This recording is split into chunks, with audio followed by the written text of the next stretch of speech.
Yo mga tol, kasama nga pala natin si Biyahe ni Rex. Ito mga tol, meron siya i-share sa inyo na nakabili siya ng second hand na Innova pero talon kasa pala o karnap, no? So yun, saan mo nakilala yun tol? Online? Sa Facebook lang boss. Sa Facebook lang. So yun, i-detalye niya rito para maging awareness din sa atin sa mga bibili ng sasakyan online. Ano yung unang pinagdaanan mo bago mo nakuha yung Innova at hanggang sa na-scam ka? So ako Grab driver lang ako boss, no? So siyempre mahirap din yung buhay. Natin magtiyaga. At saka siyempre ayaw ko na sana umutang eh. Kaya nang may kakilala ako tapos may nakakunting ipon. So naghanap ako ng sikanhan. Dahil mura, no? Ang sikanhan, mura yung sikanhan. Mahirap lang, no? Sa pagbili ng ano, kaya maging aware kayo, no? Sa pagbili ng sasakyan. Dapat i-check nyo muna sa ano, sa pinakamalapit na LTO Yun. o HPG.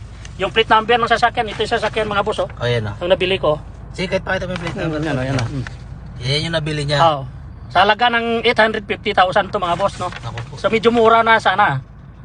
Kaya lang. Ano model sana yan? 2022. Aba. So nabili ko sa 2023. So wala pa siyang isang taon eh. Oo. Oh, tapos yung ano, ingat kayo mga boss, no, sa QR code dito sa QRCR, lalo yung kung bagong renew, no? Oo. Mga QR, kasi ang pag iniskan nyo, lalabas talaga ganito, verified. Oh, verified. Kaya parang hindi ka magduda na piki, no? Kasi pag scan mo, mag-verified is LTO. Kung anong pizza yung sa QRCR, sa CR, yun din yung labas. Ibig sabihin, yung QR code, dinaya din nila. Daya rin, no? Putik, Scan, no? talaga. Oh, tapos medyo ano sa ano eh. Siyempre tayo mababa lang yung loob natin, maawain ba? Kasi nasa hospital do yung mother nito eh. Dahilan lang. Oo. Magaling magdahilan yung mga scammer, no? Kaya huwag kayo magpadala sa mga ganong mga salita. Kailangan sigurado. So ngayon tol, yung pera na yan tol, yun ay ipon mo o ano? Inutang ko lang din doon, boss. Naku po. Oo. Kaya medyo inuhulugan ko pa. Hanggang ngayon. Pero ngayon, yung Innova ngayon, ano nangyari? Paano mo siya na-discover na ano pala, talon kasa pala o karna pala yan? Bali, dapat kasi nag-operate ng slot si Grab. LT Parby, no? So kailangan kasi sa LT Parby, ako ano yung pangalan sa ORCR para makakuha ka ng slot. Dapat sa'yo. Dapat sa akin. So dinala ko sa LTO, no?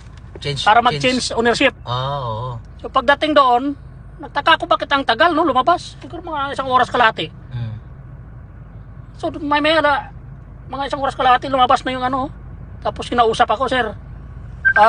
Hindi to nakapangalan sa ano, piki to. Yung ano niya.